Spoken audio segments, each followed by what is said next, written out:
조선야화를 찾아주셔서 감사합니다. 구독과 좋아요, 알림 설정 부탁드립니다. 뙤약볕이 내리쬐는 한여름, 경상도의 한 작은 마을 개두골은 2달째 이어진 가뭄에 신음하고 있었습니다. 갈라진 논바닥은 거북이 등처럼 갈라져 있었고 모내기를 마친 벼들은 누렇게 말라가고 있었지요. 농민의 딸 연희와 어머니는 작은 항아리에 남은 물을 아끼며 말라가는 벼에 조금씩 붓고 있었습니다. 땀으로 젖은 치마를 걷어올린 연희의 얼굴에는 걱정이 가득했지요. 올해도 가뭄이 심하구나. 이러다가는 다 말라 죽겠다. 어머니, 걱정 마세요. 곧 비가 올 거예요. 하늘이 무심하지는 않을 테니. 그때 말발굽 소리와 함께 관아의 포졸들이 마을에 들이닥쳤습니다. 선두에 선 아전은 포졸들에게 큰 소리로 명령을 내렸지요. 이번 달 세금을 2배로 거두라는 수령나리의 명이다. 가뭄으로 조정해서 특별 세금을 내리셨으니 모두가 빠짐없이 내야 한다. 마을 사람들은 공포에 질려 서로를 바라보았습니다. 가뭄으로 특별 세금이라니. 이게 당최 뭔 소리랍니까? 이미 지난 겨울의 세금도 제대로 내지 못한 집이 많은데 2배의 세금이라니 감당할 수 없는 일이었지요. 노인 한 명이 떨리는 목소리로 말했습니다. 날이 가뭄으로 농사를 망쳤는데 어찌 2배의 세금을 내라 하십니까? 아전은 코웃음을 치며 노인에게 다가갔습니다. 감히 관아의 명령에 불평을 하느냐? 이번 주 안에 세금을 내지 못하는 자는 모두 노비로 팔릴 것이다. 그 말에 마을 사람들은 더욱 공포에 떨었습니다. 그날 밤 연희와 어머니는 작은 초가집에서 근심에 잠겨 있었습니다. 연희야, 우리에게 남은 곡식은 겨우 보름치다. 세금을 내면 굶어 죽을 것이고 내지 못하면 노비로 끌려갈 것이니. 그때 멀리서 들려오는 피리 소리가 밤 공기를 가르며 마을 전체에 퍼졌습니다. 구슬프면서도 어딘가 위로하는 듯한 곡조는 맑고 청아했습니다. 어머니, 저 피리 소리. 어제도 들었어요. 누가 이 밤중에 연주하는 걸까요? 소문에 의하면 관아의 악행에 맞서는 피리 부는 의적이 있다 하더구나. 연희는 창밖을 바라보며 피리 소리에 귀를 기울였습니다. 며칠 뒤 날카로운 고함 소리가 마을을 깨웠습니다. 아전이 노인의 머리채를 잡아 끌며 마을 사람들 앞에서 본보기를 보이고 있었지요. 이 늙은이가 감히 세금을 내지 않겠다고 버틴다. 모두 보아라. 관아의 명령을 거역하면 어떤 꼴이 되는지. 아전의 발길질에 노인은 먼지 속에 쓰러졌습니다. 마을 사람들은 공포에 질려 아무도 나서지 못했고 연희는 어머니 뒤에 숨어 떨고 있었지요. 아전날이 제발 며칠만 더 기다려주시면 어떻게든 마련하겠소이다. 시간은 끝났다.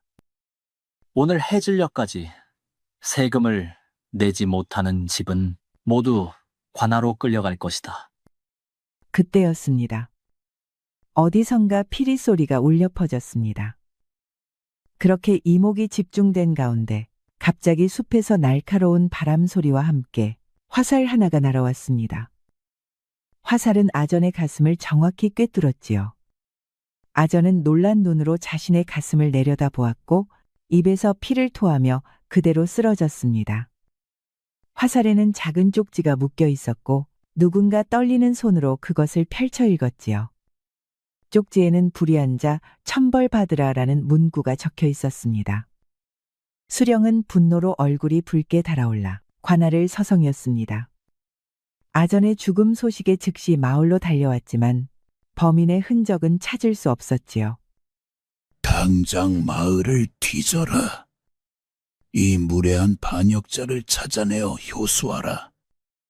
포졸들이 마을 곳곳을 뒤지기 시작했습니다.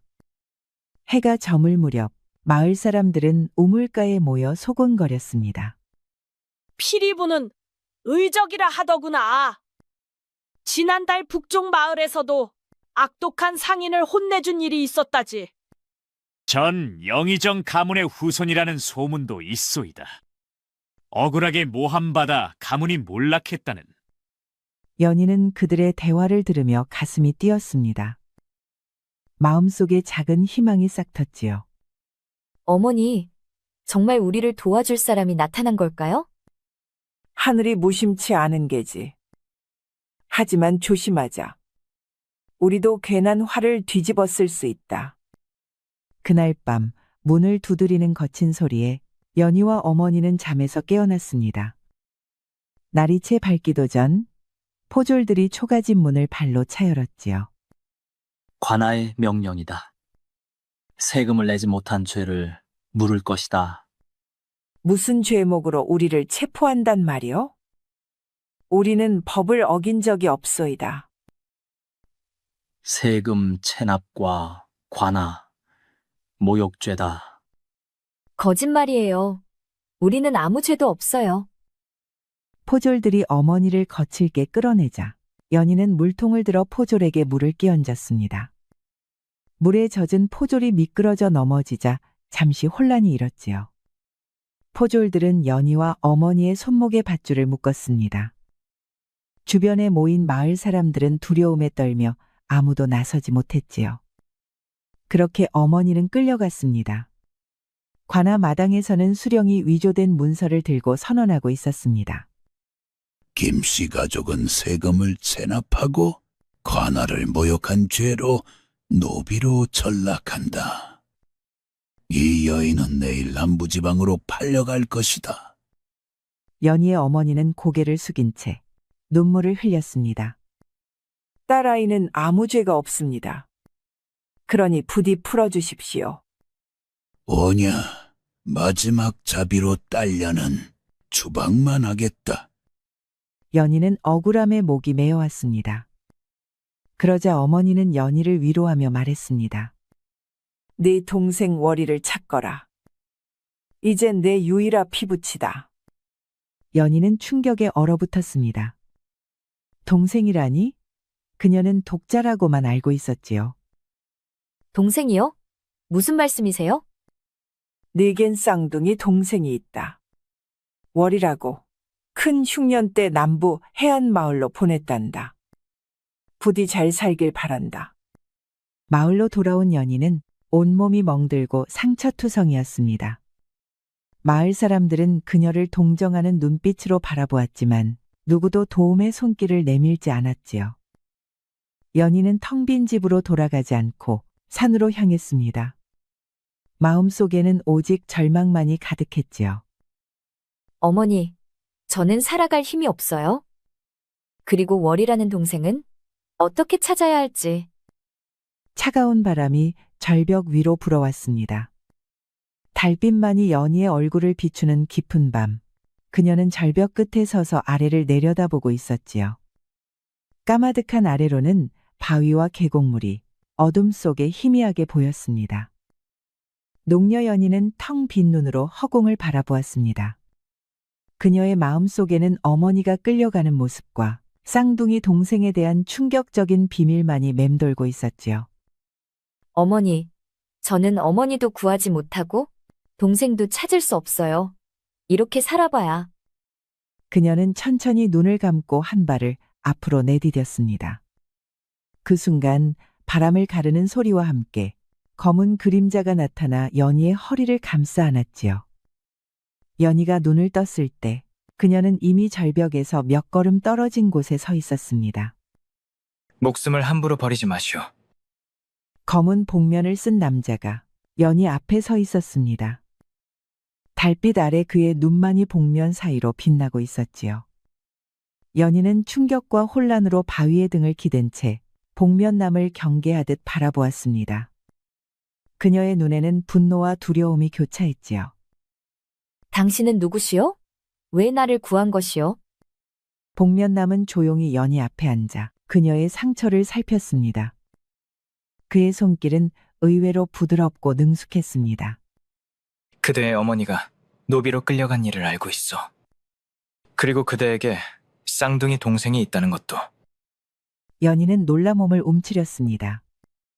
어떻게 이 남자가 그 모든 것을 알고 있는 것인지 그녀의 눈에 의심이 깃들었지요. 당신이 마을에서 소문난 그 의적이요? 복면남은 대답 대신 품에서 작은 피리를 꺼내 불기 시작했습니다. 그 소리는 연희가 며칠 전부터 밤마다 들었던 바로 그 피리 소리였지요. 슬프면서도 용기를 주는 선율이 밤 공기를 타고 퍼졌습니다. 연희는 피리 소리에 점차 마음이 진정되었습니다. 복면남은 연희를 샘터로 데려가 물을 떠주었습니다. 그리고 주머니에서 약재를 꺼내 연희의 상처에 발라주었지요. 어머니는 구할 수 있을까요? 방법이 있어. 하지만 쉽지 않을 것이오. 그대가 나를 도와준다면 가능할지도. 동이 틀 무렵 복면남은 연희에게 손을 내밀었습니다. 그의 눈에는 단호함과 함께 따뜻함이 어려 있었지요. 나를 따라오시오. 연희는 잠시 망설였습니다.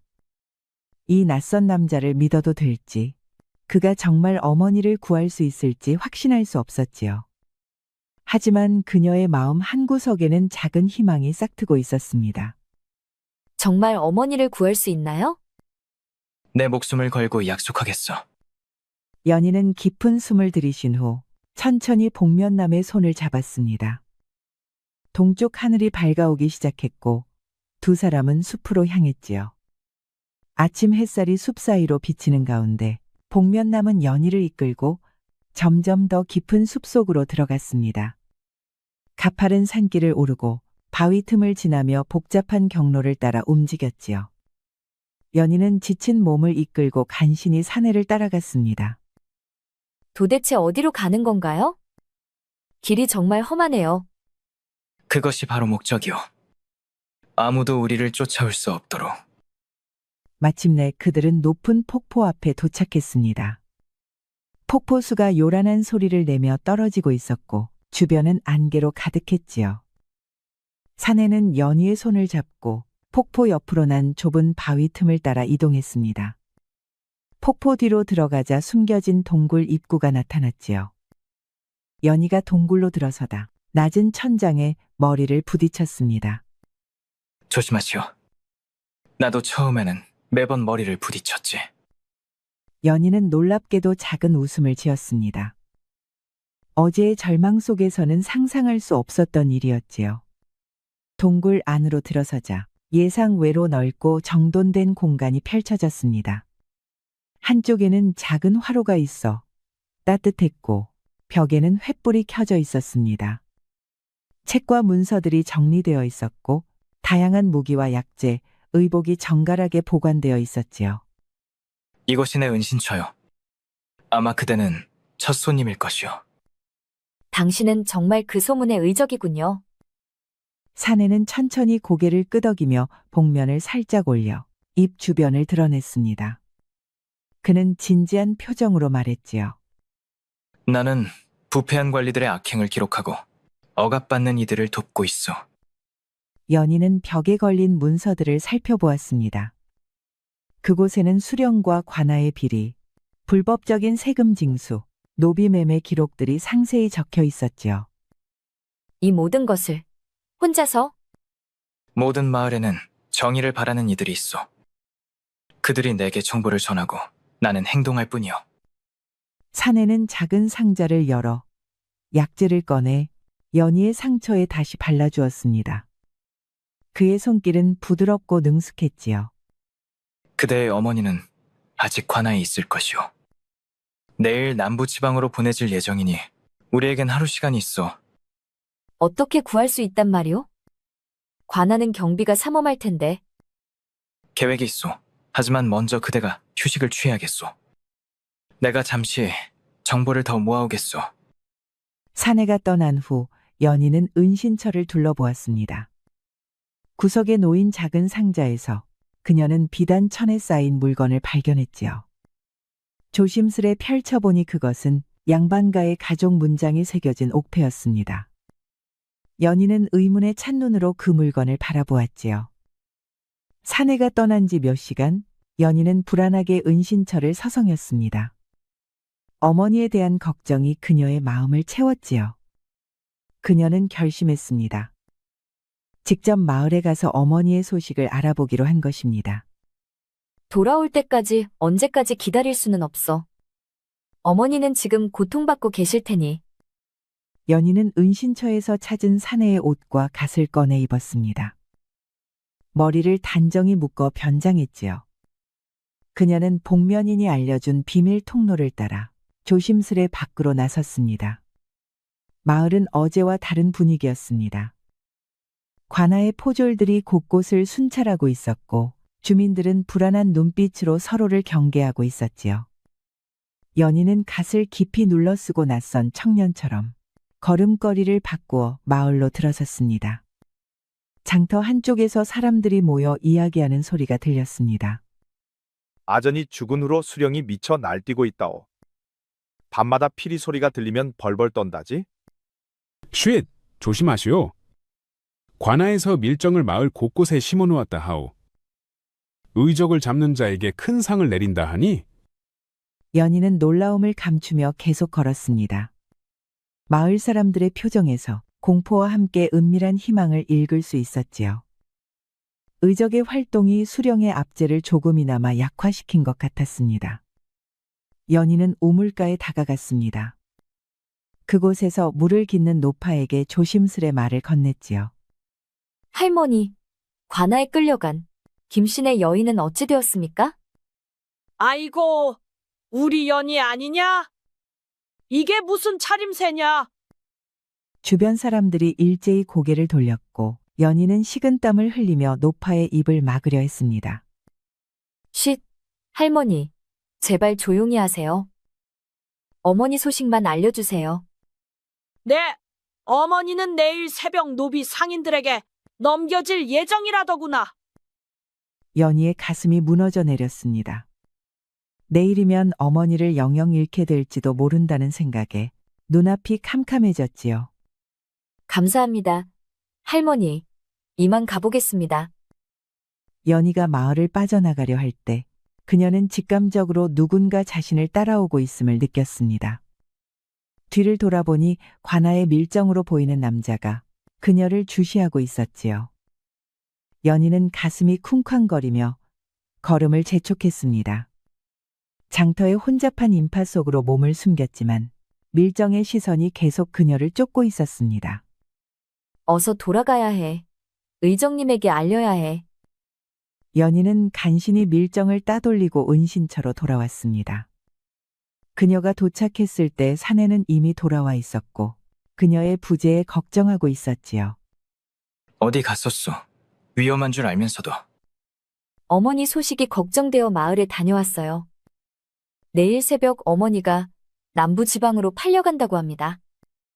그렇다면 오늘 밤 행동해야겠소. 관아에 잠입하여 그대의 어머니를 구출하겠소. 두 사람은 밤이 깊어질 때까지 계획을 세웠습니다.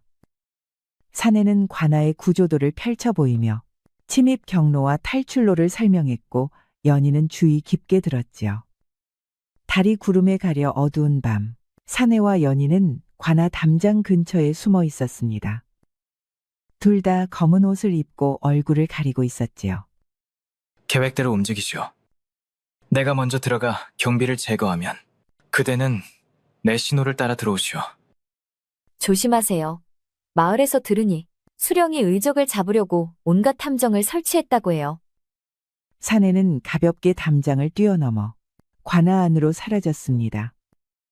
마치 바람처럼 소리 없고 빨랐지요. 잠시 후 작은 휘파람 소리가 들려왔고 연희도 담장을 넘었습니다. 관아 내부는 이상할 정도로 조용했습니다. 사내는 경계하며 앞장섰고 연희는 그를 바짝 따랐지요.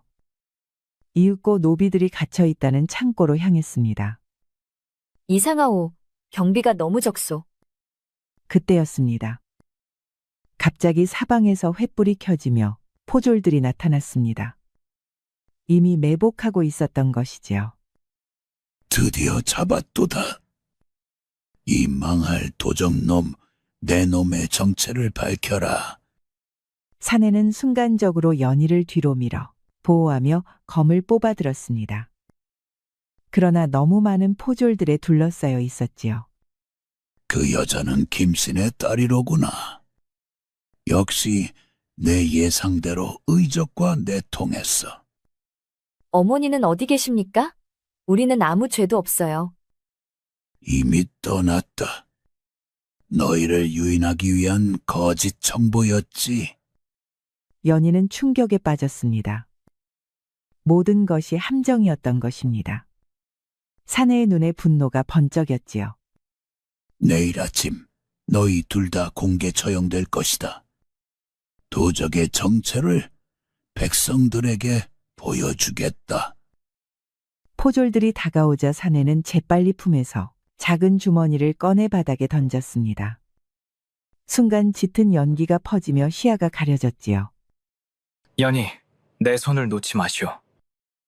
혼란 속에서 화살 몇 발이 날아와 사내의 어깨와 다리를 관통했습니다. 그는 고통을 참으며 연희의 손을 잡고 달렸지요. 동이 트기 직전 두 사람은 간신히 숲속으로 도망쳐 왔습니다. 사내는 여러 발의 화살을 맞아 심하게 피를 흘리고 있었고 복면은 찢어져 얼굴 일부가 드러나 있었지요. 상처가 너무 심해요. 어서 은신처로 돌아가야 해요. 괜찮소. 이 정도는. 그러나 사내의 다리가 힘을 잃고 그는 쓰러졌습니다. 연희는 필사적으로 그를 부축했지요. 그리고 사내의 복면이 더 헐거워지며 얼굴이 드러났습니다. 연희와 비슷한 또래의 아주 잘생긴 청년이었습니다. 연희는 사내를 끌다시피 하며 은신처로 향했지요. 은신처로 돌아온 연희는 사내를 침상에 눕혔습니다. 옷은 피로 젖어 있었고 화살이 어깨와 다리에 깊이 박혀 있었지요. 연희는 떨리는 손으로 약재와 붕대를 찾았습니다. 화살을 빼내야 해요. 고통스러울 테지만 참으셔야 해요. 사내는 고통으로 이마에 땀이 맺혔지만 고개를 끄덕였습니다. 연희는 깊은 숨을 들이쉬고 화살을 빼내기 시작했지요. 신음소리가 동굴 안에 울렸습니다. 화살을 모두 제거하고 상처를 씻은 후 연희는 은신처에서 찾은 약재로 상처를 치료했습니다. 허나 밤이 깊어갈수록 사내의 상태는 점점 악화되었습니다. 고열에 시달렸고 연희는 계속해서 차가운 물수건으로 이마를 닦아주었지요. 새벽빛이 동굴 입구로 희미하게 비쳐들 무렵 사내의 열이 조금 내렸습니다. 연희는 그제야 사내의 얼굴을 제대로 볼 수 있었지요. 사내는 천천히 눈을 떴습니다. 그는 자신의 얼굴이 드러났음을 깨닫고 잠시 침묵했지요. 내 이름은 도진이요. 전 영의정 송대감의 아들이었소. 연희는 충격의 말을 잇지 못했습니다. 영의정의 아들이라니 그가 왜 의적이 되었을까요? 5년 전 아버지께서 지방 관리들의 비리를 적발하려 하셨소. 그 중에는 지금의 수령도 있었지. 그들은 아버지를 모함하여 역적으로 몰았고 아버지는 유배를 가셨소. 얼마 후 자객에 의해 살해당하셨지. 그래서 의적이 되신 거군요. 가문은 몰락했고 나는 복수를 위해 이렇게 살아왔어. 부패한 관리들의 악행을 기록하고 억압받는 이들을 돕는 것이 내 삶의 이유가 되었소. 날있게 이렇게 무례하게 대했으니 죄송하옵니다. 부디 전처럼 대해주시오. 나는 이미 양반의 삶을 버린 사람이오. 두 사람의 눈이 마주쳤고 그 순간 서로에 대한 감정이 싹트고 있었습니다. 그대의 어머니를 구하고 수령의 악행을 폭로할 새로운 계획을 세워야겠소. 며칠이 지나자 도진의 상처는 점차 나아졌습니다. 연희의 정성 어린 간호 덕분이었지요. 아침 햇살이 폭포 사이로 비쳐 들어오는 은신처에서 도진이는 조심스레 몸을 일으켜 앉았습니다. 그대가 아니었다면 내 목숨은 위태로웠을 것이오. 나리께서는 이제 많이 나아지셨군요. 내가 양반이라고 해서 그리 공손할 필요는 없소. 오히려 내가 그대에게 빚을 졌소. 연희, 그대는 글을 읽을 줄 아시오? 아버지께서 살아계실 때 조금 가르쳐 주셨지요? 많이 알지는 못합니다만 도진이는 놀라움을 감추지 못했습니다. 농민 여인이 그를 안다는 것은 흔치 않은 일이었지요. 어머니를 구할 계획은 어떻게 되었습니까? 해가 저물 무렵 두 사람은 탁자에 앉아 새로운 계획을 세웠습니다. 도진이는 지도를 펼쳐놓고 남부지방으로 가는 노비 상인들의 경로를 표시했지요. 내게 아직 조정에 남아있는 인맥이 있어. 그들을 통해 수령의 비리를 알릴 증거를 모으고 있지. 하지만 그 전에 그대의 어머니를 찾아야 하오. 어머니가 계신 곳을 어떻게 알 수 있을까요? 노비 상인들은 정해진 경로로 움직여. 내 추측으로는 이 마을을 거쳐 남부 해안으로 갔을 것이오. 연희는 지도를 보며 생각에 잠겼습니다. 그때 도진이는 조심스레 그녀의 손을 잡았지요. 그 손길에 연희의 심장이 빠르게 뛰었습니다. 반드시 찾을 것이오. 약속하겠소. 두 사람의 눈이 마주쳤고 그 안에는 말로 표현하지 못한 감정이 담겨 있었습니다. 도진이는 천천히 연희에게 다가가 이마에 입을 맞추었지요. 날이 이런 마음을 품어도 되는 것인지. 이 세상의 법도보다 마음의 법도가 더 중요하다고 생각하오. 그대를 만난 것은 내 삶의 가장 큰 행운이오. 밤이 깊어가는 동안 두 사람은 서로의 이야기를 나누었습니다. 도진이는 자신의 어린 시절과 가문의 영광, 그리고 몰락의 과정을 들려주었고, 연희는 어머니와의 추억과 농사일의 고단함, 그리고 쌍둥이 동생에 대한 궁금증을 나누었지요. 도진이는 피리를 불어주었습니다. 그 소리는 마치 두 사람의 마음을 하나로 엮어주는 실과 같았지요. 당신의 피리 소리는 처음 들었을 때부터 내 마음을 움직였어요. 그 소리가 그대에게 닿았다니 다행이오. 그때 갑자기 동굴 입구에서 소리가 들렸습니다. 도진이의 정보원 중 하나인 젊은 상인이 급히 들어왔지요. 도련님, 큰일 났습니다. 내일 아침 연희의 어머니가 공개 처형된다는 소식입니다. 어찌된 일이오? 수령이 의적을 유인하기 위한 계략이라고 합니다. 노비로 팔아 넘긴다는 것은 거짓 정보였고 실제로는 내내 관아에 있었다고 합니다. 서둘러야 하오. 이번에는 반드시 성공할 것이오. 새벽 안개가 관아 마당을 뒤덮은 가운데 처형대가 세워져 있었습니다. 마을 사람들이 모여들기 시작했고 포졸들은 사방에 배치되어 경계를 서고 있었지요. 수령은 높은 자리에 앉아 의기양양한 표정이었습니다. 어머니가 포졸들에게 끌려 나왔습니다. 그녀는 며칠간의 고문으로 초췌해진 모습이었습니다. 처형대 위에 무릎을 꿇었습니다. 이 여인은 의적과 내통한 죄로 오늘 처형될 것이다. 이것이 관아의 명령을 거역하는 자의 말로다. 관아 지붕 위에서 도진이와 연희는 상황을 지켜보고 있었습니다. 두 사람은 밤새 계획을 세웠고 도진이는 활을 들고 기회를 엿보고 있었지요. 내가 신호를 보내면 그대는 동쪽 담장으로 빠져나가시오. 내가 어머니를 구해 그곳으로 데려가겠소. 포졸이 많아요. 함정일지도 모릅니다. 걱정 마시오. 이번에는 반드시 성공할 것이오. 수령이 처형 명령을 내리려는 순간 도진이의 화살이 처형인의 칼을 정확히 맞춰 떨어뜨렸습니다. 순간 혼란에 빠졌고 도진이는 뛰어내려 어머니를 향해 달려갔지요. 허나 숨어있던 수십 명의 포졸들이 일제히 나타나 도진이를 포위했습니다. 드디어 나타났구나. 이번에는 도망칠 수 없을 것이다. 도진이는 검을 뽑아들고 포졸들과 맞서 싸웠습니다. 그러나 수적으로 분리해 점점 밀리기 시작했지요. 연희는 지붕 위에서 이 모든 것을 지켜보며 가슴이 찢어지는 듯 했습니다. 그때 연희는 깊은 숨을 들이쉰 후 지붕에서 뛰어내려 마당 중앙으로 달려갔습니다. 멈추세요. 제가 의적의 연인입니다. 저를 잡으세요.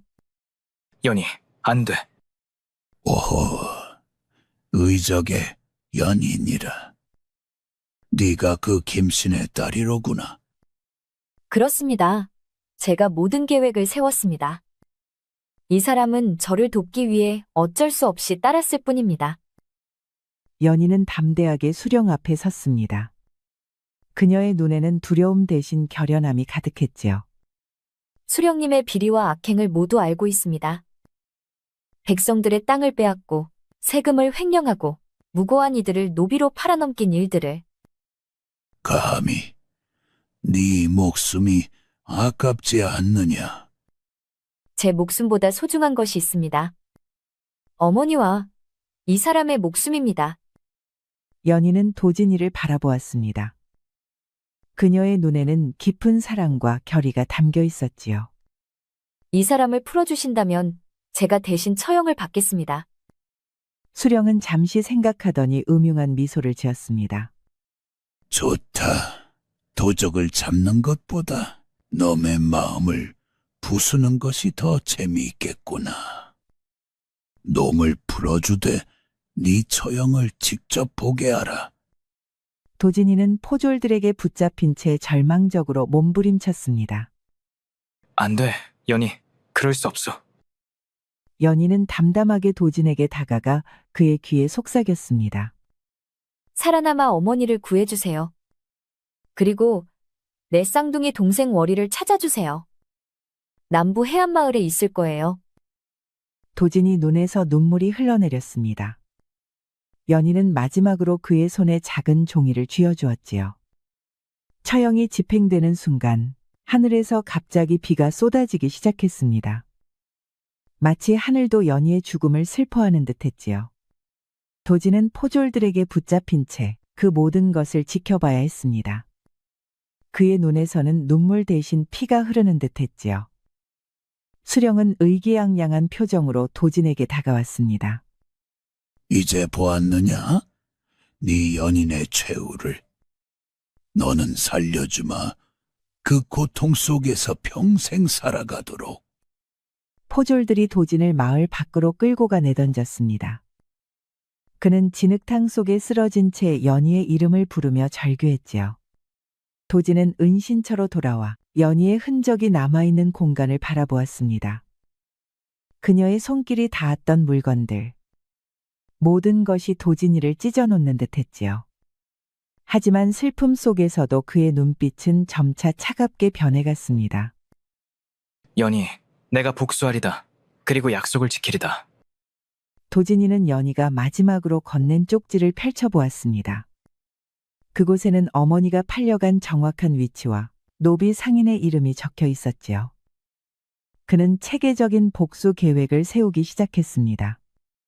수령은 밤마다 악몽에 시달렸습니다. 창문 밖에서 들려오는 피리 소리, 연희의 홀령이 나타났다는 소문. 그는 점점 공포에 사로잡혀 갔지요. 마을 사람들 사이에서는 이상한 소문이 퍼졌습니다. 밤마다 처형된 연희의 홀령이 수령을 찾아간다더군. 피리 소리와 함께. 수령이 밤마다 벌벌 떤다지. 귀신이 두려워 잠도 못 이룬다고. 이 소문은 도진이 퍼뜨린 것이었습니다. 그는 수령의 공포를 이용해 심리전을 펼치고 있었지요. 눈이 내리는 한겨울밤, 수령은 방 안에서 떨고 있었습니다. 그때 창문이 열리며 차가운 바람이 들어왔고 도진이가 그 앞에 나타났지요. 기억하시오? 연희를 처형한 그날을. 유령이냐? 복수하러 왔소. 도진이는 차갑게 빛나는 검을 들고 수령에게 다가갔습니다. 수령은 벌벌 떨며 애원했지요. 살려주시오. 내가 잘못했소. 그 여인의 어머니는 김상인에게 팔렸소. 모든 것을 말하겠소. 도진이는 냉정하게 수령을 처단했습니다. 그의 눈에는 감정이 없었고 오직 허무만 담겨 있었습니다. 새해의 시간이 흘렀습니다. 도진이는 연희의 어머니를 찾아 남부지방을 떠돌았지만 끝내 찾지 못했습니다. 그리고 도진이는 신분을 완전히 버리고 방랑하는 삶을 선택했지요. 봄날의 해안가, 도진이는 피리를 불며 바다를 바라보고 있었습니다. 그의 얼굴에는 세월의 흔적이 깊게 패여 있었고 눈빛은 공허했지요. 연희, 어머니를 찾지 못했소. 하지만 약속한 대로 동생을 찾아보겠소. 도진이는 남부 해안 마을들을 돌아다니며 쌍둥이 동생 월이에 대한 정보를 모았습니다. 때로는 억압받는 이들을 도왔지만 예전의 열정은 찾아볼 수 없었지요. 그의 마음속에는 오직 연희에 대한 그리움과 약속을 지키려는 의무감만이 남아 있었습니다. 이제 마지막 약속만 남았소. 월이를 찾아 그대의 뜻을 전하리다. 소란스러운 외침 소리가 봄날의 고요함을 깨뜨렸습니다. 도진이는 마을 어귀에서 들려오는 소리에 걸음을 멈추었지요. 얌전히 걸어. 도진이는 무심코 그쪽을 바라보았습니다. 그리고 그 순간 심장이 멈추는 듯 했지요. 노비 상인들에게 끌려가는 여인의 얼굴이 연희와 똑같았기 때문입니다. 연희, 도진이는 자신의 눈을 의심했습니다. 3년 동안 꿈에서도 그리워했던 그 얼굴이 눈앞에 있었지요. 하지만 곧 정신을 차렸습니다. 연희는 이미 이 세상 사람이 아니었고 이 여인은 분명 그녀가 찾아달라고 했던 쌍둥이 동생 월이임이 틀림없었습니다. 도진이는 즉시 행동했습니다. 그는 노비 상인들 앞을 가로막고 서서 관아에서 보낸 특사로 위장했지요. 멈추시오. 나는 관아에서 파견된 특사요. 이 여인에 대한 조사가 필요하오. 노비 상인들은 의심스러운 눈빛으로 도진을 바라보았습니다. 그의 낡은 옷과 지친 모습은 관아의 특사라기엔 믿기 어려웠지요. 증명할 것이 있어? 도진이는 품에서 예전에 만들어둔 가짜 공문서를 꺼내 보였습니다. 감의관의 특사를 모욕하느냐. 이 여인은 중요한 사건의 증인이니 즉시 풀어주지 않으면 큰 벌을 내리겠다. 노비 상인들은 잠시 망설이며 서로 눈치를 보았습니다. 도진이는 그 틈을 타 재빨리 월이의 밧줄을 풀어주었지요. 도진이는 월이를 데리고 마을에서 벗어났습니다. 안전한 거리에 이르자 그는 월이를 자세히 바라보았지요.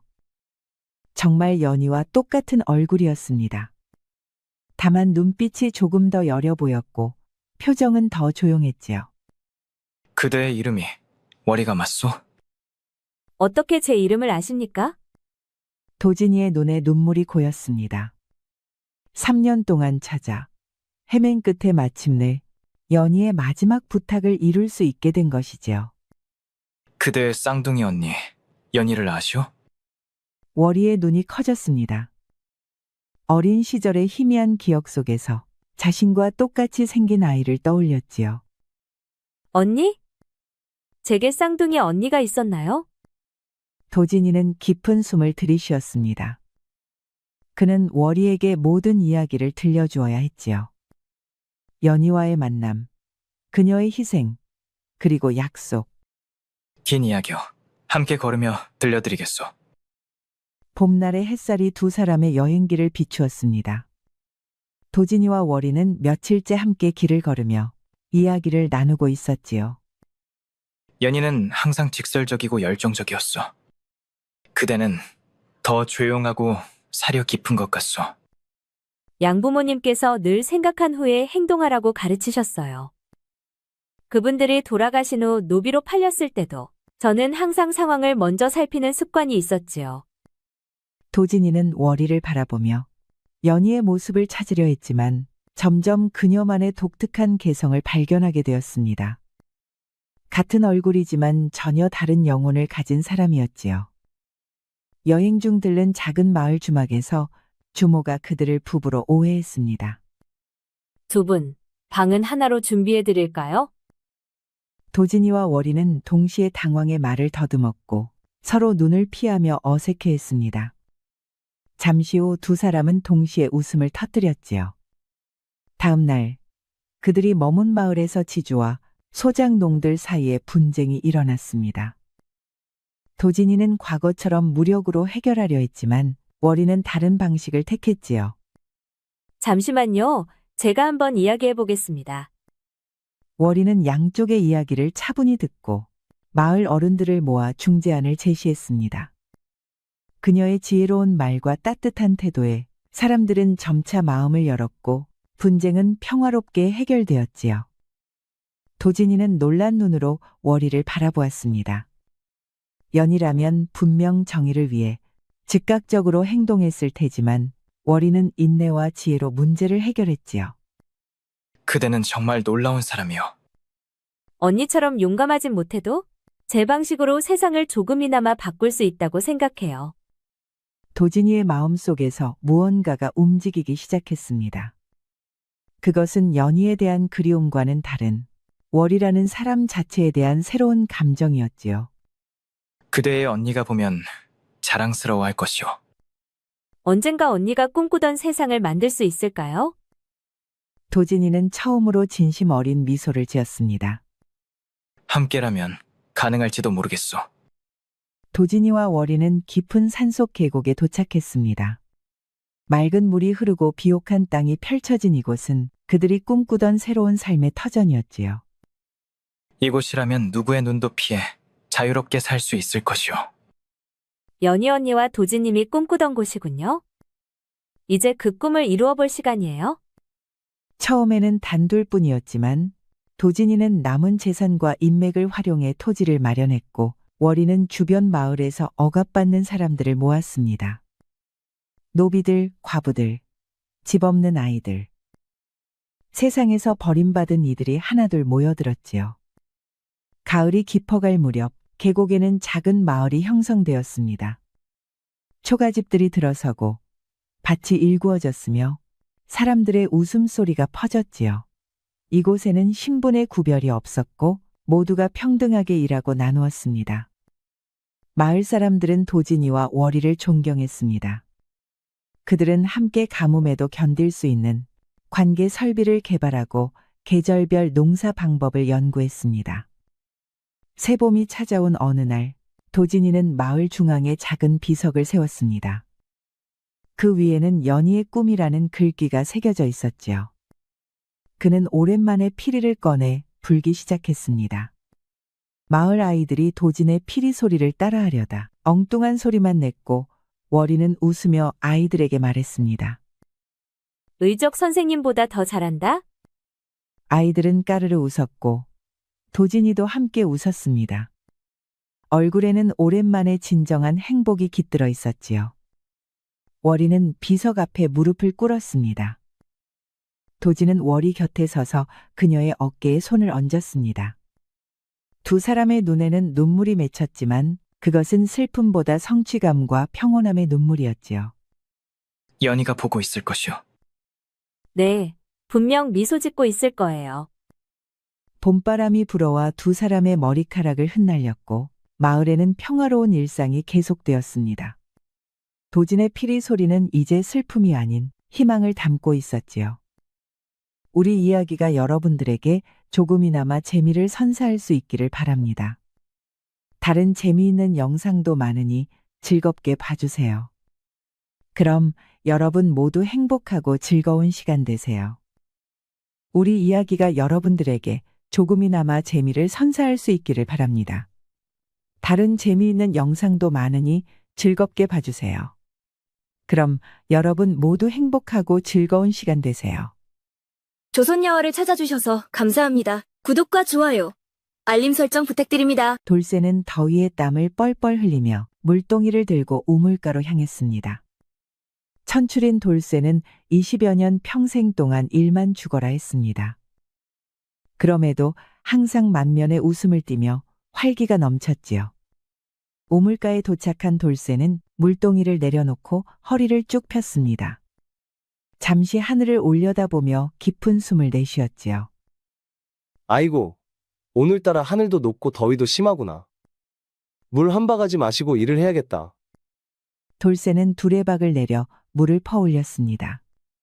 바가지로 물을 떠 입에 가져가려는 찰나 저만치서 고함 섞인 목소리가 들렸습니다. 야, 이놈, 그 손 치우지 못할까? 돌쇠는 화들짝 놀라 돌아보았습니다.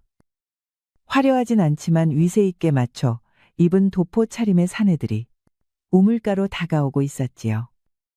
박한수 판서의 하인들이었습니다. 감히 내까진 놈이 대감나리 행차 앞에 먼저 우물손을 대. 돌쇠는 놀라 급히 바가지를 내려놓고 허리를 숙였습니다. 아, 나리. 그리 크신 분이 오실 줄은 몰랐사옵니다. 금세 비키겠사옵니다. 돌쇠는 황급히 물동이를 들고 길가로 물러섰습니다. 하지만 서두르다 보니 중심을 잃고 물동이가 옆으로 기울며 길바닥에 물이 흩뿌려졌습니다. 이게 어디서 지저분하게 물을 쏟고 난리야. 이 더운 날 대감님 앞길에 흙탕물을 뿌려? 아이고, 죄송하옵니다. 그럴 뜻은 아니었사옵니다. 돌쇠는 할 말을 잃은 채 고개만 숙이고 있었습니다. 그때 요란한 북소리와 함께 화려한 가마 하나가 우물가로 다가왔습니다. 가마가 멈추고 위험 있는 박한수 판서가 내렸지요. 그는 하인들의 웅성거림을 듣고 눈을 가늘게 뜨며 물었습니다. 무슨 일이냐? 하인은 번개처럼 나서서 거짓을 덧칠했습니다. 대감나리, 이놈이 아까부터 기웃거리며 지나가는 아씨를 힐끗거리다가 우물 앞에서 행차를 방해하였사옵니다. 돌쇠의 얼굴이 파래졌습니다. 그는 다급히 무릎을 꿇고 고개를 조아렸습니다. 아니옵니다. 대감나리. 저는 그저 물 한 바가지 뜨고 가려던 길이옵니다. 감히 그런 불경한 짓은. 시끄럽다. 네 죄를 덮으려 말까지 보태느냐? 말이 끝나기 무섭게 박대감은 돌쇠를 거칠게 걷어찼습니다. 돌쇠는 땅바닥에 그대로 나뒹굴었고 주변 사람들은 고개를 돌린 채 침묵을 삼켰습니다. 이놈을 관아로 끌고 가라. 관노로 삼아 평생 천한 죄를 갚게 하라. 하인들이 돌쇠의 팔을 거칠게 붙잡아 일으켰습니다. 돌쇠의 눈에는 절망과 분노가 교차했지요. 관노가 된 돌쇠는 관아 창고 한 구석에 웅크리고 앉아 있었습니다. 등에는 채찍 자국이 선명했고 얼굴에는 먼지와 눈물 자국이 섞여 있었지요. 주변에는 그와 같은 처지의 관노들이 지친 모습으로 앉아 있었습니다. 새로운 놈, 어서 나와. 곡식 자루를 날러라. 돌쇠는 천천히 일어나 감독관 앞으로 나갔습니다. 그의 다리는 아직 떨리고 있었지요. 네, 알겠습니다요. 돌쇠는 무거운 곡식 자루를 들고 비틀거리며 걸었습니다. 계속되는 고된 노동에 온몸이 비명을 질렀지요. 그때 나이 지긋한 관노가 다가와 짐을 도와 들었습니다. 이리 들게. 처음에는 누구나 힘들었네. 나는 덕칠이라 하네. 고맙습니다. 어르신, 저는 돌쇠라 하옵니다. 나는 덕칠이일세. 여기서 살아남으려면 세 가지를 알아야 하네. 감독관의 눈을 피하는 법, 배고픔을 참는 법, 그리고 웃음을 잃지 않는 법이지. 이 처지에 무슨 웃음이나 나오겠습니까? 그때 갑자기 감독관이 다가왔습니다. 무슨 잡담이냐? 더 빨리 움직이지 못할까? 죄송합니다요. 나으리. 돌쇠는 얼른 다시 짐을 들어 옮겼습니다. 밤이 깊어 모두 잠든 시간, 덕칠이는 돌쇠에게 작은 보리빵 조각을 건넸습니다. 그래도 무사히 하루를 넘겼구만. 그렇게 하루하루 넘기다 보면 희망이 보일 걸세. 살아남겠습니다요. 그리고 언젠가는 이 억울함을 풀고 말 것입니다. 관아 안채에서는 흥겨운 연애 소리가 새어나왔지만 마당에는 쓸쓸한 고요함만이 가득했습니다. 돌쇠는 감독관에게 눈밖에 나서 사사건건 혼나다가 결국 밤새 마당에서 벌을 서게 되었습니다. 가을에 찬바람이 불어오자 그는 몸을 웅크리며 추위를 견디고 있었습니다. 아이고, 이 추위를 어찌 밤새 견디란 말인가. 그래도 감사하게도 달님이 비추어 주시니 외롭지는 않구려. 그때 안채에서 나오는 가녀린 그림자가 보였습니다. 화려한 비단 치마 저고리를 입고 있는 기생이었습니다. 눈빛에는 깊은 슬픔이 어려 있었지요. 그녀는 주변을 살피다 마당에 서 있는 돌쇠를 발견했습니다. 이 밤에 여기서 무엇을 하고 계십니까? 벌을 서고 있사옵니다. 아씨께서는 어찌 이 밤에 밖으로 나오셨사옵니까? 기생은 잠시 망설이다 소매 속에서 작은 주머니를 꺼냈습니다. 그 안에는 작은 떡이 들어 있었지요. 그 안에는 작은 떡이 들어 있었지요. 연애가 답답하여 잠시 바람을 쐬러 나왔지요. 이것을 드시오. 추운 밤에 몸을 녹이는데 도움이 될 것이니. 미천한 노비에게 이런 은혜를. 감사합니다. 기생은 미소를 지었습니다. 그 미소가 달빛보다 더 밝게 마당을 비추었지요. 은혜라니요. 저는 월양이라 합니다. 저는 돌쇠입니다. 잠시 동안이지만 돌쇠는 처음으로 인간적인 대우를 받았지요. 허나 달콤한 순간은 짧았습니다. 가봐야겠어요. 부디 몸 조심하시고 희망을 잃지 마시길. 월양이 사라진 후에도 돌쇠의 마음속에는 따스한 온기가 남아 있었습니다. 차가운 밤바람도 더 이상 춥게 느껴지지 않았지요. 무거운 곡식 자루를 나르다 다친 돌쇠는 창고 구석에 누워 있었습니다. 돌쇠는 가쁜 숨을 내쉬며 고통을 참고 있었습니다. 큰일이구나. 내일 일은 어찌해야 하나. 그때 창고 문이 살짝 열리며 달빛과 함께 가녀린 그림자가 들어왔습니다. 바로 월양이었습니다. 그녀는 주변을 살피며 조심스럽게 돌쇠에게 다가왔습니다.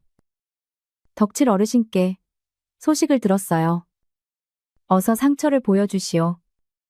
어찌 이런 곳에 오셨습니까? 월양이는 말없이 돌쇠의 상처를 살폈습니다.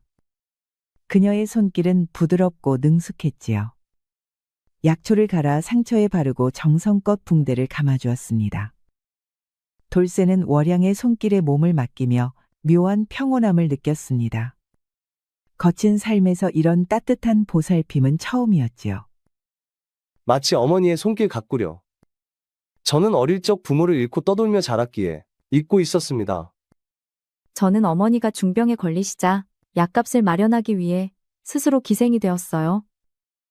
그 누구도 도와주지 않았기에 우리는 모두 각자의 방식으로 살아남는 것이지요. 언젠가 우리 모두 이 굴레에서 벗어나 자유롭게 살 수 있는 날이 오지 않을까요? 그런 날이 온다면 좋겠네요. 이제 가봐야겠어요. 내일 밤에 다시 올게요. 월양이 떠난 후 돌쇠는 심장이 평소보다 빠르게 뛰고 있음을 느꼈습니다. 단순한 감사함을 넘어선 감정이었지요. 돌쇠는 관아의 일을 마치고 창고로 돌아가는 길이었습니다. 가을의 서늘한 바람이 그의 얼굴을 스쳤고 멀리서 풀벌레 소리가 들려왔지요. 그때 그의 귀에 익숙한 목소리가 들려왔습니다. 이 목소리는 월양 아가씨? 돌쇠는 소리가 나는 방향으로 조심스럽게 걸음을 옮겼습니다. 박대감의 개인 처소 창문 틈으로 희미한 불빛이 새어나왔지요. 그는 주변을 살핀 후 조심스럽게 창문 가까이 다가갔습니다. 창문 틈으로 들여다본 돌쇠의 눈에 충격적인 광경이 펼쳐졌습니다. 바로 박대감이 월양의 손목을 강하게 붙잡고 있었고 월양의 얼굴에는 공포와 혐오감이 가득했지요. 내 어미의 병이 심해졌다. 들었다. 내 약을 구해줄 수도 있지. 물론 그에 합당한 대가가 있어야겠지만. 나으리, 소녀는 단지 연애에서 춤과 노래로 봉사할 뿐이옵니다. 그 이상은 결코 아니 됩니다. 감히 거절하는 게냐? 내 어미의 목숨이 내 손에 달렸음을 잊었느냐? 돌쇠의 손에 힘이 들어갔습니다.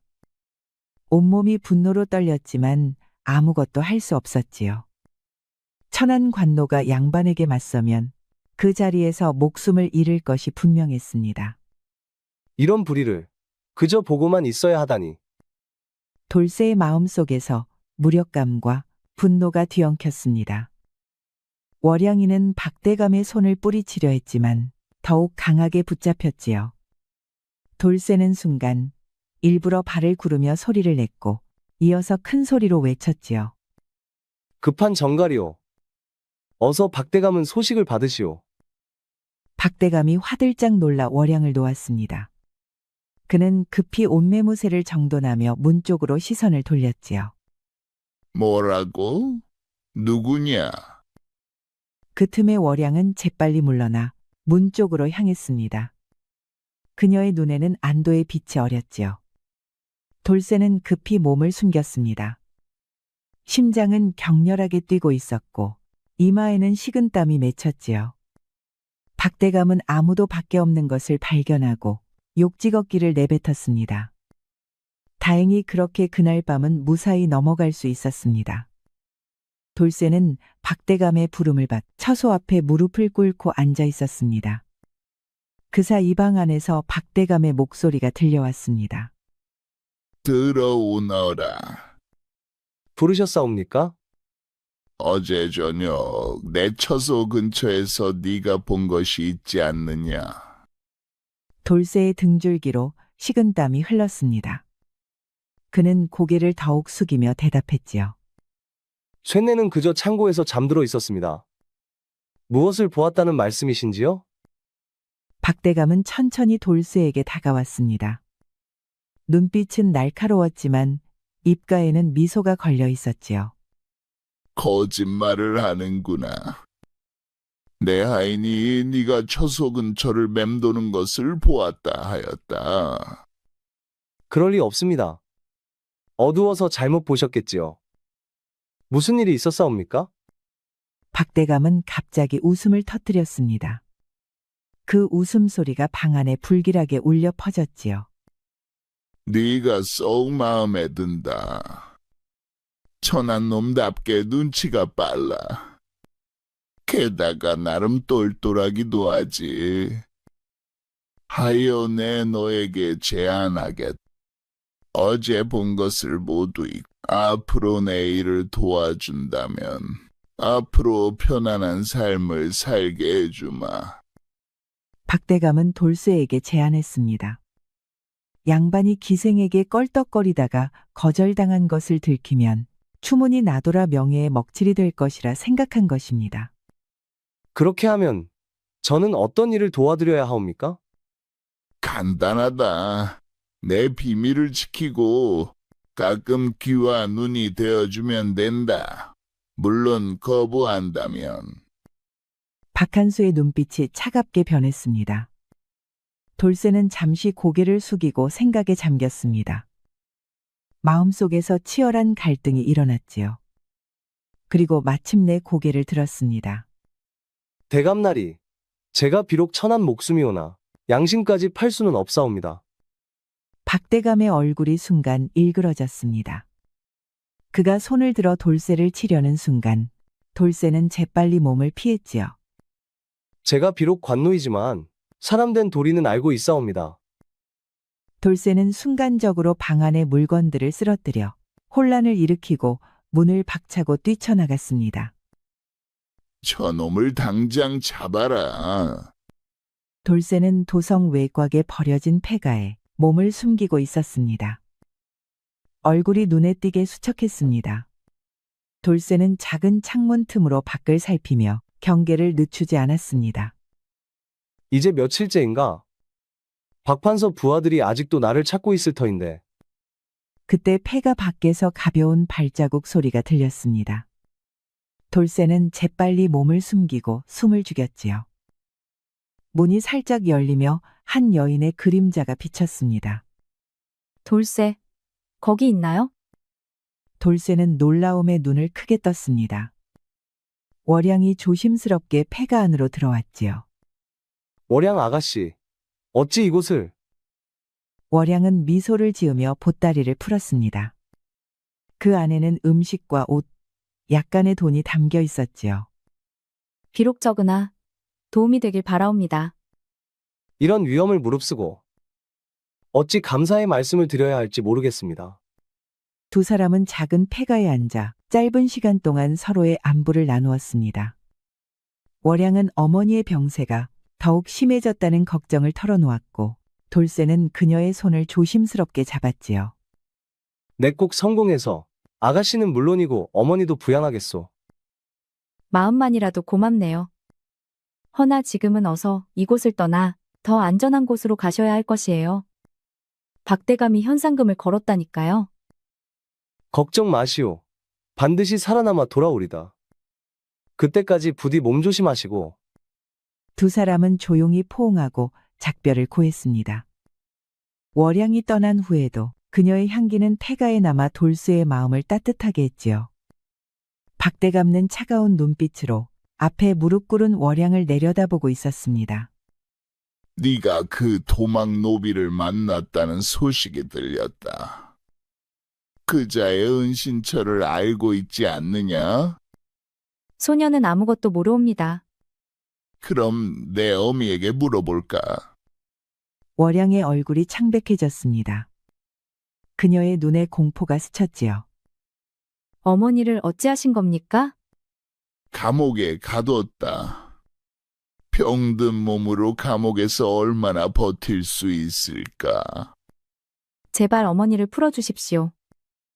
어머니는 아무 죄가 없사옵니다. 박한수는 승리감에 차 월양의 어깨를 붙잡았습니다. 그의 눈빛은 욕망과 교활함으로 가득했지요. 내 말대로 하면 어미를 풀어주겠다.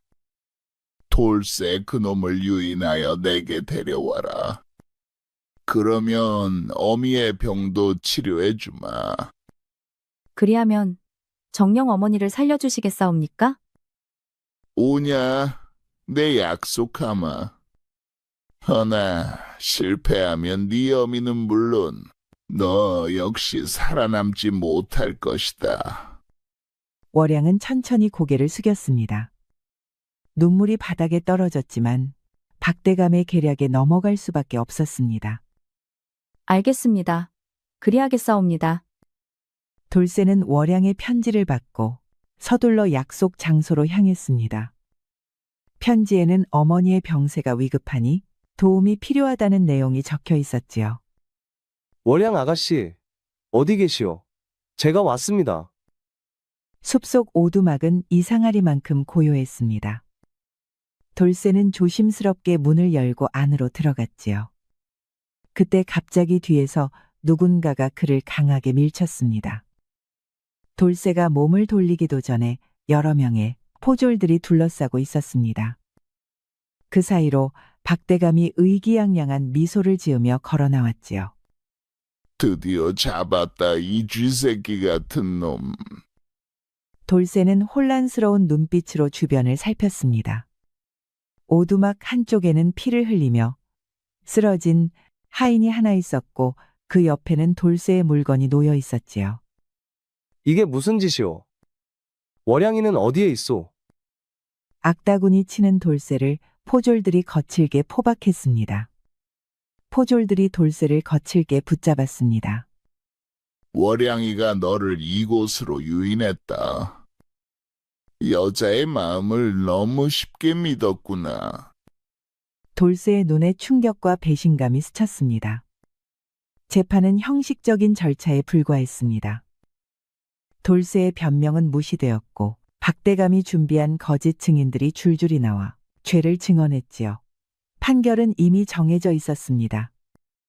관노 돌쇠, 너는 살인죄로 내일 새벽 처형될 것이다.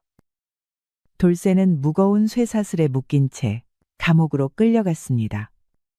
마음은 월양의 배신으로 인한 상처로 가득했지요. 처형을 앞둔 돌쇠는 형장으로 끌려 나왔습니다.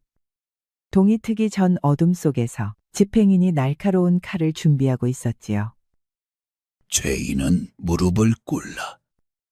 돌쇠는 힘없이 돌바닥에 무릎을 꿇었습니다. 허나 그 순간 갑자기 하늘에서 화살이 비처럼 쏟아졌습니다.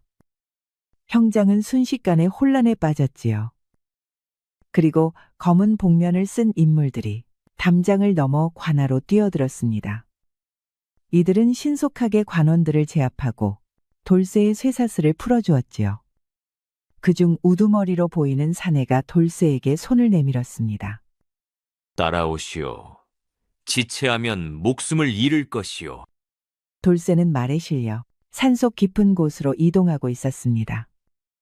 복면 사내들은 그를 호위하듯 앞뒤로 따르고 있었지요. 안개 속에서 희미하게 산속 은신처가 모습을 드러냈습니다. 도착했어. 이곳이 우리의 보금자리요. 은신처는 겉으로 보기에는 평범한 산속 움막들이었지만 안으로 들어서자 놀랍도록 넓은 공간이 펼쳐졌습니다. 이윽고 복면 사내가 마침내 얼굴을 가린 천을 벗었습니다. 그는 강인한 눈빛을 가진 중년의 사내였지요. 내 이름은 호랑이라 하오. 의적단의 두목이지. 어찌 저를 구해주셨사옵니까? 호랑이는 돌쇠에게 따뜻한 차를 건넸습니다. 그의 눈빛에는 깊은 이해와 공감이 담겨 있었지요. 나 역시 과거 박대감에게 가족을 잃고 억울한 누명을 쓴 사람이요. 이곳에 있는 모두가 그자와 같은 권력자들에게 피해를 입은 이들이지. 돌쇠는 주변을 둘러보았습니다. 다양한 사람들이 서로 돕고 살아가는 모습이 보였지요. 그 중에는 그를 가르치는 젊은 사내도 있었습니다. 저기 있는 꾀돌이는 과거 관아의 설이었소. 그가 자네에게 문서 읽기와 전략을 가르쳐 줄 것이오. 저를 받아주시니 감사합니다만. 저는 복수를 하고 싶습니다. 호랑이는 고개를 저었습니다. 눈빛은 단호했지요. 단순한 복수는 또 다른 불의를 낳을 뿐이오. 우리는 진정한 정의를 위해 싸우는 것이외다. 제게 가르침을 주십시오. 정의를 위해 함께 싸우겠사옵니다. 의적단원이 된 돌쇠는 죽은 관리의 조카로 변장하여 관아에 당당히 들어섰습니다. 나리께서는 어디서 오셨습니까? 한양에서 온고 김판서의 조카요. 박대감께 인사드리러 왔소. 문지기는 공손히 고개를 숙이고 돌쇠를 안내했습니다. 돌쇠는 긴장됐지만 애써 침착하게 마음을 가다듬었습니다. 돌쇠는 박대감이 자리를 비운 틈을 타 관아 내부를 살폈습니다. 그때 익숙한 얼굴이 보였습니다. 나리께서는 무엇을 찾으시옵니까? 돌쇠는 주변을 살핀 후 덕칠에게 가까이 다가갔습니다. 그는 목소리를 낮추어 속삭였지요. 덕칠 어르신, 저를 알아보시겠소? 나 돌쇠요. 덕칠의 눈이 커졌습니다. 덕칠이는 놀라움을 감추지 못하며 돌쇠를 자세히 살폈지요. 이런, 정말 자네였구나. 살아있었다니. 모두 자네가 처형되었다고 알고 있네. 어르신, 박대감의 비밀 서재가 어디 있는지 알려주실 수 있겠소? 비리 증거를 찾아야 합니다. 덕칠의 도움으로 돌쇠는 박대감의 비밀 서재에 들어섰습니다. 방 안에는 수많은 문서와 장부가 가지런히 정리되어 있었지요. 조정에 바쳐야 할 세금을 횡령한 증거가 있구나. 게다가 백성들에게 불법으로 추가 징수를 한 기록도 있다.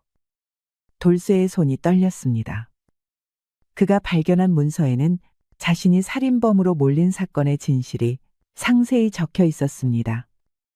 그리고 다른 서책이 눈에 띄었습니다. 이것은 박대감의 개인 일지인가? 돌쇠는 조심스럽게 일지를 펼쳤습니다. 그의 눈이 점점 커졌습니다. 이것이 진실이었단 말인가? 일지에는 박대감이 월양의 어머니를 감옥에 가두고 그녀를 협박한 상세한 내용이 적혀 있었습니다. 월양이는 어쩔 수 없이 박한수의 계략에 협조했던 것이었지요.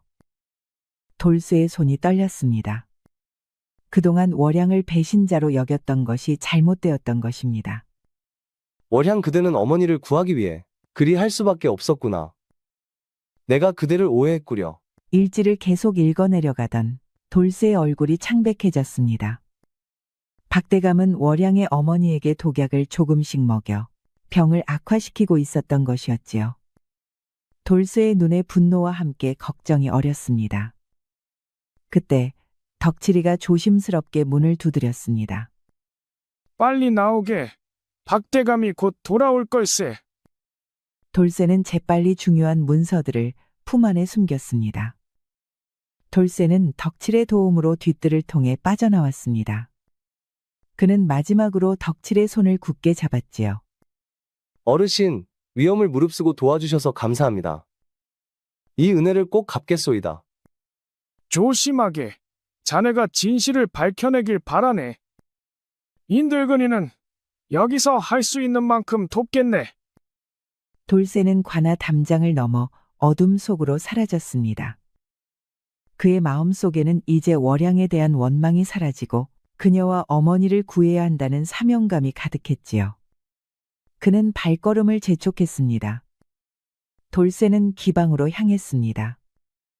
그의 마음은 월양을 빨리 만나 진실을 전하고 함께 도망치고자 하는 급한 마음으로 가득했지요. 마침내 그는 월양이 있는 방의 문 앞에 섰습니다. 월량 아가씨, 안에 계시오? 문이 천천히 열리고 월양이 나타났습니다. 그녀의 얼굴은 창백했고 눈에는 놀라움과 공포가 가득했지요. 당신이 어찌 이곳에? 돌쇠는 재빨리 방 안으로 들어섰습니다. 그는 월양의 손을 잡으려 했지만 그녀는 몸을 뒤로 물렸지요. 모든 것을 알았소이다. 그대가 어머니를 구하기 위해 그리할 수밖에 없었다는 것을. 월양의 눈에 눈물이 고였습니다. 그녀는 불안하게 주변을 살폈지요. 어서 가세요. 여기는 위험해요. 박 판서가. 그녀의 말이 채 끝나기도 전에 방문이 거칠게 열렸습니다. 문 밖에는 판서 박한수와 그의 수하들이 서 있었지요. 아주 예상대로 움직여주는구나. 내 놈이 갈 곳이 여기밖에 없긴 하지. 박대감, 내 놈의 비리와 악행은 이미 증거를 확보했다. 이제 더 이상 도망칠 수 없을 것이오. 증거라고? 네가 가진 그것들을 내놓아라. 그렇지 않으면 이 자리에서 월량이를 처형하겠다. 돌쇠의 머릿속이 빠르게 돌아갔습니다. 그는 주변을 살피며 탈출 방법을 찾고 있었지요. 방 안에는 등불, 병풍, 차 도구들이 있었습니다. 좋소. 증거는 내 품 안에 있소이다. 돌쇠는 천천히 품 안에 손을 넣는 척하다가 갑자기 차주전자를 집어 바닥에 던졌습니다. 뜨거운 물이 사방으로 튀었고 수하들이 잠시 혼란에 빠졌지요. 월량 아가씨, 이쪽이오. 돌쇠는 재빨리 월양의 손을 잡고 병풍을 넘어뜨려 시간을 벌었습니다. 그리고 창문을 향해 달렸지요. 저놈들을 잡아라. 절대 놓치지 마라. 월양은 순간적으로 결심한 듯 등불을 집어 수하들을 향해 던졌습니다. 불이 붙은 병풍이 더 큰 혼란을 일으켰지요. 이쪽으로, 뒷문으로 나갈 수 있어요. 두 사람은 혼란 속에서 기생집 뒷문으로 빠져나왔습니다. 그들의 뒤로 발소리가 점점 가까워졌지요. 돌쇠와 월양은 숨을 헐떡이며 골목길을 달렸습니다. 그들은 잠시 숨을 고르기 위해 어두운 구석에 몸을 숨겼지요. 정말 미안하오. 내가 그대를 오해했소이다. 아니요, 제가 미안해요. 어머니를 구하기 위해 당신을 배신할 수밖에 없었어요. 어머니를 구하고 박대감의 악행을 밝힙시다. 돌쇠는 깊은 잠에서 깨어났습니다. 그의 몸은 온통 상처투성이었고 특히 옆구리에 깊은 칼자국이 있었지요. 기방에서 탈출하는 과정에서 칼에 맞은 것이었습니다. 그때 방문이 열리고 호랑이 들어왔습니다. 그의 얼굴에는 안도의 표정이 어려 있었지요. 제법 다쳤구나. 괜찮느냐? 호랑은 미소를 지으며 돌쇠의 어깨를 가볍게 두드렸습니다. 그의 눈빛은 따뜻했지요. 고생이 많았다. 너가 데려온 월양이는 안전한 은신처로 보내겠다. 형님, 제가 관아에서 찾은 증거들이 있습니다. 박대감의 비리와 악행을 모두 증명할 수 있는. 그때 돌쇠의 시선이 방 안쪽 벽에 걸린 물건들에 고정되었습니다. 관아의 공문서와 어사화가 걸려 있었지요. 그의 눈이 커졌습니다. 이것은, 형님, 설마 당신은? 호랑은 깊은 한숨을 내쉬었습니다. 그는 천천히 벽으로 걸어가 어사화를 손에 들었지요. 내 본명은 김성한이라 하네. 과거 조정에서 파견된 암행어사였지. 돌쇠는 충격의 말을 잇지 못했습니다. 호랑은 창가로 걸어가 먼 산을 바라보며 이야기를 이어갔지요. 박한수의 비리를 조사하던 중 내 가족이 그자의 계략에 희생되었네. 나 역시 함정에 빠져 도망쳐야 했지. 그 후로 이곳에서 의적단을 이끌며 증거를 모아왔네. 돌쇠는 천천히 자리에서 일어나 다가갔습니다. 그는 품 안에서 박한수의 비리 증거들을 꺼내 호랑에게 건넸지요. 형님, 이것이 제가 찾은 증거들이옵니다. 함께 정의를 실현합시다. 그래, 이제 때가 왔네. 내게 남아있는 조정, 내 인맥을 활용해 이 증거를 전달하겠네. 한편 박대감은 관아 대청마당에서 호화로운 잔치를 벌이고 있었습니다. 주변에는 탐관오리 관리들과 지역 유지들이 둘러서 있었지요. 허나 마당 한쪽에는 변장한 돌쇠가 조용히 서서 상황을 지켜보고 있다는 것은 상상도 하지 못하고 있을 것입니다. 금년 가을 세금이 작년보다 증액하여 거두도록 하겠소. 조정의 명령이니 모두가 성실히 납부해야 할 것이오. 백성들 사이에서 불만의 웅성거림이 일었습니다. 돌쇠는 주먹을 꽉 쥐었지만 참고 기다렸지요. 그때 마당 입구에서 소란이 일어났습니다. 어사또, 암행어사께서 오셨습니다. 모든 시선이 입구로 향했습니다. 어사화를 꽂은 젊은 암행어사가 위엄있게 걸어 들어왔지요. 그의 뒤로는 관원들이 따르고 있었습니다. 박대감의 얼굴이 창백해졌습니다. 본관은 조정에서 파견된 암행어사 이준호라 하오. 박한수 판서, 그대에게 중대한 고발이 있어 왔소이다. 고발이라니. 어사또? 무슨 말씀이신지. 암행어사는 품 안에서 문서들을 꺼내 펼쳤습니다. 그것은 돌쇠와 호랑이가 수집한 증거들이었지요.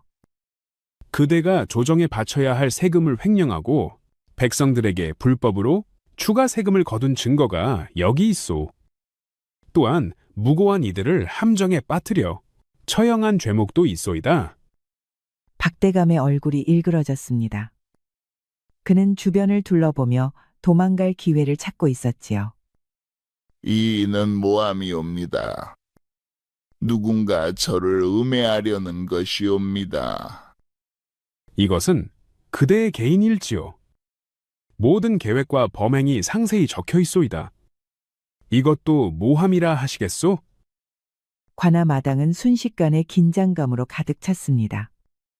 박대감은 갑자기 뒤로 물러나 도망치려 했지만 관원들이 재빨리 그를 붙잡았지요. 놓아라. 내가 누구인지 알기나 하느냐. 체포하라. 박한수는 이 자리에서 파직하고 모든 재산을 몰수하여 피해 백성들에게 돌려줄 것이다. 그리고 유배형에 처한다. 돌쇠는 변장한 채로 이 모든 과정을 지켜보았습니다. 그의 가슴은 복수의 쾌감과 승리감으로 가득 찼지만 동시에 이상한 공허함도 느껴졌지요. 행사장을 빠져나온 돌쇠는 담장 밖에서 기다리고 있던 성안이와 만났습니다. 두 사람은 멀리서 박대감이 관원들에게 끌려가는 모습을 지켜보았지요. 마침내 이루었네. 오랜 세월의 한이 풀렸어. 예, 형님. 하지만 왜 제 마음이 일이 복잡한지 모르겠소이다. 복수를 이루었는데도. 이해하는 듯 고개를 끄덕였습니다.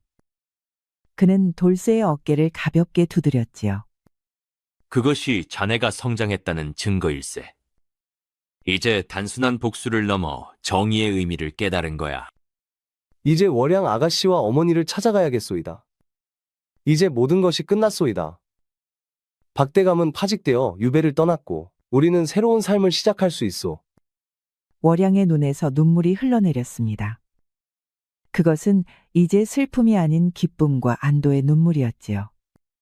저를 용서해 주시는 것이옵니까? 사랑하는 이를 어찌 용서하지 않을 수 있겠소? 은신처에서 조금 떨어진 작은 오두막에 촛불이 은은하게 빛나고 있었습니다. 돌쇠와 월양은 창문으로 비치는 달빛 아래 마주 앉아 있었지요. 그들의 얼굴에는 오랜 시련 끝에 찾아온 평화로움이 깃들어 있었습니다. 이렇게 둘이서 조용히 앉아 있을 날이 올 줄 몰랐소이다. 마치 꿈만 같소. 저도 그러하옵니다. 이 모든 고난이 지나고 당신과 함께 있을 수 있다니. 두 사람 사이에 잠시 편안한 침묵이 흘렀습니다. 바람이 창문을 스치며 촛불을 살짝 흔들었지요. 그대에 드릴 것이 있어. 돌쇠는 품 안에서 작은 비녀를 꺼냈습니다. 그것은 낡고 소박했지만 정성이 깃든 물건이었지요. 이것은 어린 시절 부모님이 남긴 유일한 유품이요. 이제 당신께 드리고 싶소이다. 월양의 눈에 눈물이 고였습니다. 그녀는 비녀를 받아들고 가슴에 품었지요. 이렇게 소중한 것을 제가 어찌 감히. 돌쇠는 월양의 손을 잡고 그녀를 가까이 끌어당겼습니다. 두 사람의 숨결이 가까워졌지요. 당신은 이제 내 삶의 전부요. 과거의 상처도 미래의 꿈도 모두 당신과 함께하고 싶소. 저 역시 당신과 함께라면 어떤 길도 두렵지 않사옵니다. 촛불이 바람에 흔들리며 두 사람의 그림자를 벽에 길게 드리웠습니다. 돌쇠는 조심스럽게 월양의 얼굴을 감싸 안았지요. 이제부터 우리는 하나요. 두 사람의 입술이 부드럽게 맞닿았습니다. 그 순간 오두막 안의 시간은 멈춘 듯했지요. 달빛은 더욱 밝게 빛나며 두 사람을 축복했습니다. 우리 이야기가 여러분들에게 조금이나마 재미를 선사할 수 있기를 바랍니다. 다른 재미있는 영상도 많으니 즐겁게 봐주세요. 그럼 여러분 모두 행복하고 즐거운 시간 되세요. 우리 이야기가 여러분들에게 조금이나마 재미를 선사할 수 있기를 바랍니다. 다른 재미있는 영상도 많으니 즐겁게 봐주세요. 그럼 여러분 모두 행복하고 즐거운 시간 되세요.